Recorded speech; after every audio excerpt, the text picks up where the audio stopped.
அன்பின் இரட்சகர் இயேசு கிறிஸ்துவின் நாமத்தில் வாழ்த்துக்கள். நேற்றைய தினத்தில் நீதிமொழிகள் 15ஆம் அதிகாரம் 8-9 அருமையான வாக்கு தத்தங்களை பார்த்தோம். நீதியை பின்பற்றுகிறவனையோ அவர் நேசிக்கிறார், அப்படிப்பட்டவர்கள் செம்மையானவர்களின் ஜெபமோ அவருக்கு பிரியம் என்று சொல்லி பார்த்தோம். இப்படிப்பட்ட வாழ்க்கை செம்மையானவர்களாக நீதிமான்களாக வாழ்கிறதற்கு ஒருவேளை நமக்குள்ளாக ஒரு பயம் இருக்கலாம். எப்படி தொடர்ந்து நாம் செம்மையானவர்களாக நீதிமான்களாக வாழ முடியும் என்பதற்கு நாம் எப்படி உலகத்திலே பிறந்த பொழுது நமக்கென்று ஒரு பர்த் சர்டிஃபிகேட் கொடுக்கப்படுகிறதோ அதே போல் ஆவிக்குரிய உலகத்திலே நாம் பிறந்தோம் என்று சொன்னால், கர்த்தரை பின்பற்றுகிறவர்களாக நாம் விசுவாசிகளாய் பிறந்தோம் என்று சொன்னால் நமக்கு அங்கே ஒரு பிறப்புரிமை கொடுக்கப்படுகிறது. ஒருவன் ஜலத்தினால் ஆவியினால் பிறவாவிட்டால் அந்த ஆவியானவரால் பிறக்கிற ஒரு அனுபவத்தை இங்கே வேதம் நமக்கு கற்றுக் கொடுக்கிறதை பார்க்கிறோம். அதைத்தான் பவுலும்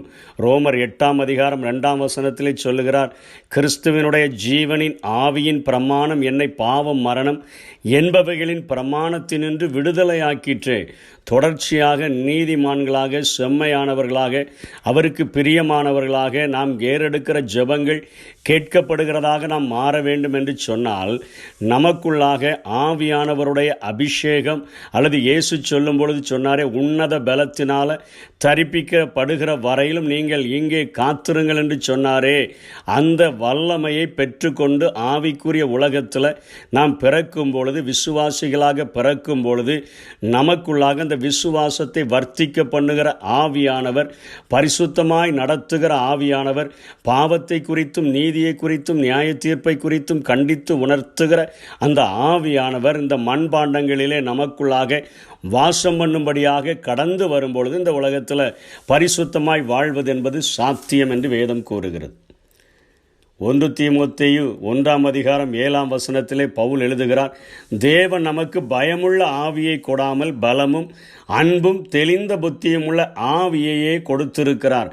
நம்முடைய பயத்தை அவர் நீக்கி நமக்குள்ளாக இருக்கக்கூடிய பயமுள்ள ஒரு ஆவியினுடைய கிரியைகளை அகற்றி நமக்குள்ளாக பலமுள்ளவராக அன்புள்ளவராக தெளிந்த புத்தி உள்ளவராக நமக்குள்ளே வாசம் பண்ணும்படியாய் கடந்து வருகிறபடியினாலே ஆண்டவருக்குள்ளாக பிறந்த ஒவ்வொரு விசுவாசியும் அவருடைய இரத்தத்தினால் கழுவப்பட்டு என் பாவங்கள் மன்னிக்கப்பட்டிருக்கிறது என்று நினைக்கிற, பாவத்தினால் இயேசுவின் இரத்தத்தினால் கழுவப்பட்ட ஒவ்வொருவரும் ஜெபமோ அவருக்கு பிரியோன்னு சொல்லி கேட்டிருக்குத. முதலாக நம்ம ஜெபிக்க வேண்டிய ஜெபம் ஆவியானவரால் நாம் நிரப்பப்படும்படியாக உன்னத பலத்தினால் தரிப்பிக்கப்படும்படியாக நாம் ஜெபிக்க கடமைப்பட்டிருக்கிறோம்.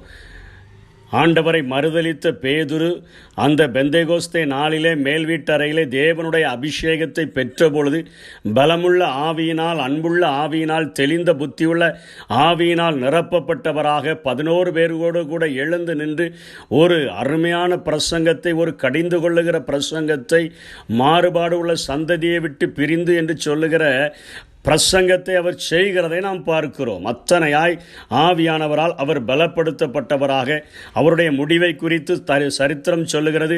கிறிஸ்துவை போல என்னை அறைய வேண்டாம், என்னை தலைகீழாக சிலுவையில் அறைந்து விடுங்கள் என்று சொல்லுகிற அளவிற்கு அவருடைய இரத்த சாட்சியான மரணம் நிறைவேற்றப்படுகிற வரையிலும் அத்தனையாய் அவர் ஓடினதை வேதம் நமக்கு காட்டி கொடுக்கிறது. ஆகவே முதலாக நாம் ஆண்டவரிடத்தில் அவருக்கு பிரியமான ஜெபத்தை ஏறெடுப்பதற்கு முதலாக நாம் கேட்க வேண்டிய காரியம் லூக்கா 11ஆம் அதிகாரம் 9ஆம் வசனத்திலிருந்து 13ஆம் வசனம் வரையிலும் அருமையான ஒரு காரியத்தை இயேசு கற்றுக் கொடுக்கிறதை பார்க்கிறோம். லூக்கா 11ஆம் அதிகாரம் 9ஆம் வசனத்தில் என் இயேசு சொல்லுகிற காரியங்களை நாம் பார்க்கும் பொழுது, கேளுங்கள் அப்பொழுது உங்களுக்கு கொடுக்கப்படும், தேடுங்கள் அப்பொழுது கண்டடைவீர்கள், தட்டுங்கள் அப்பொழுது உங்களுக்கு திறக்கப்படும். ஏனென்றால் கேட்கிறவன் எவனும் பெற்றுக்கொள்ளுகிறான், தேடுகிறவன் கண்டடைகிறான், தட்டுகிறவனுக்கு திறக்கப்படும். உங்களில் தகப்பனாயிருக்கிற ஒருவனிடத்தில் மகன் அப்பத்தை கேட்டால் அவனுக்கு கல்லை கொடுப்பானா? மீனை கேட்டால் மீனுக்கு பதிலாக பாம்பை கொடுப்பானா? அல்லது முட்டையை கேட்டால் அவனுக்கு தேளை கொடுப்பானா? பொல்லாதவர்களாகிய நீங்கள் உங்கள் பிள்ளைகளுக்கு நல்ல ஈவுகளை கொடுக்க அறிந்திருக்கும் போது பரமபிதாவானவர் தம்மிடத்தில் வேண்டிக் கொள்கிறவர்களுக்கு பரிசுத்த ஆவியை கொடுப்பது அதிக நிச்சயம் அல்லவா என்றார். ஆண்டவர் முதலாக ஆண்டவருக்குள்ளாக ஆவிக்குரிய உலகத்திற்குள்ளாக பிறந்த பிள்ளைகள் முதலாக பெற்றுக்கொள்ள வேண்டிய காரியங்கள், ஒருவேளை அற்புத அடையாளங்கள் நடந்து ஆண்டவருக்குள்ளாக வந்திருந்தாலும் நம்முடைய வாழ்க்கையின் நெடுகவே அந்த அற்புத அடையாளங்களை மாத்திரம் எதிர்பார்த்து நடந்தால் ஸ்தோத்திரம், நடக்கவில்லை என்றால் துக்கமாக வாழ்வோம் அல்லது பின்வாங்கி போய்விடுவோம் என்கிற நிலைமை அல்ல. அந்த ஆவியானவரை கேட்டு நாம் பெற்றுக்கொண்டோம் என்று சொன்னால் அதைத்தான் சொல்லுகிறார். கேளுங்கள், தட்டுங்கள், தேடுங்கள் என்று ஆண்டவர் சொல்லுகிறார். பொல்லாதவர்களாகிய நீங்களே உங்கள் பிள்ளைகளுக்கு அவர்கள் மீனை கேட்டாலும் நீங்கள் பாம்பை கொடுப்பீர்களா? அப்பத்தை கேட்டால் கல்லை கொடுப்பீங்களா? நீங்கள் முட்டையை கேட்டால் தேலை கொடுப்பீங்களா? நீங்கள் பரிசுத்த ஆவியானவரை கேட்டால் அவர் உங்களுக்கு கொடுப்பது அதிக நிச்சயம் அல்லவா? அப்பத்தை போன்ற, மீனை போன்ற, முட்டையை போன்ற நம்முடைய வாழ்வினுக்கு தேவையான நல்ல காரியங்களை அந்த நல்ல ஆவியானவரை, அந்த செம்மையான ஆவியானவரை நமக்குள்ளாக தந்து இந்த உலகத்தில் பரிசுத்தமாய் வாழ்கிறதற்கு நமக்கு உதவி செய்யும்படியாக நம்மோடு கூட திரியேக தேவனில் ஒருவராகிய திருத்துவத்தின் மூன்றாவது நபராகிய பரிசுத்த ஆவியானவரை இந்த மண்பாண்டமாகிய விலையேறப்பெற்ற மண்பாண்டமாகிய இந்த சரீரத்தில் விலையேறப்பெற்ற ஆவியானவரை தந்து இந்த உலகத்தில் நம்மை பரிசுத்தமாய் வாழ வைப்பதற்கு ஆண்டவர் உதவி செய்ய விரும்புகிறார். ஆகவே விசுவாசிகளாய் மாற்றப்பட்ட இயேசுவின் இரத்தத்தினால் கழுவப்பட்ட நாம் ஒவ்வொருவரும் அதை தாங்க இதை தாங்க என்று கேட்டு நாம் பெற்றுக்கொள்கிறதை பார்க்கிலும் முதலாக ஆவியானவரை பெற்றுக்கொண்டோம் என்று சொன்னால் ஆண்டவருடைய சித்தத்தை நாம் அறிகிறவர்களாக மாற்றப்பட்டு விடுகிறோம். அதைத்தான் 1 யோவான் 5:14-15 அவர் சொல்கிறார், நான் எதையாகிலும் அவருடைய சித்தத்தின்படி கேட்டால் அவர் நமக்கு செவி கொடுக்கிறார் என்பதே அவரை பற்றி நாம் கொண்டிருக்கிற தைரியம். நாம் எதை கேட்டாலும் செவி கொடுக்கிறார் என்று அறிந்திருந்தோமானால் கேட்டவைகளை பெற்றுக்கொண்டோம் என்றும் அறிந்திருக்கிறோம். அவருடைய கற்பனைகளை நாம் கை கொண்டு அவருக்கு பிரியமானவைகளை செய்யும்படியாக அந்த ஆவியானவர் நமக்கு உதவி செய்கிறார். அவருடைய சித்தத்தின்படி கேட்கும்படியாக உதவி செய்கிறார்.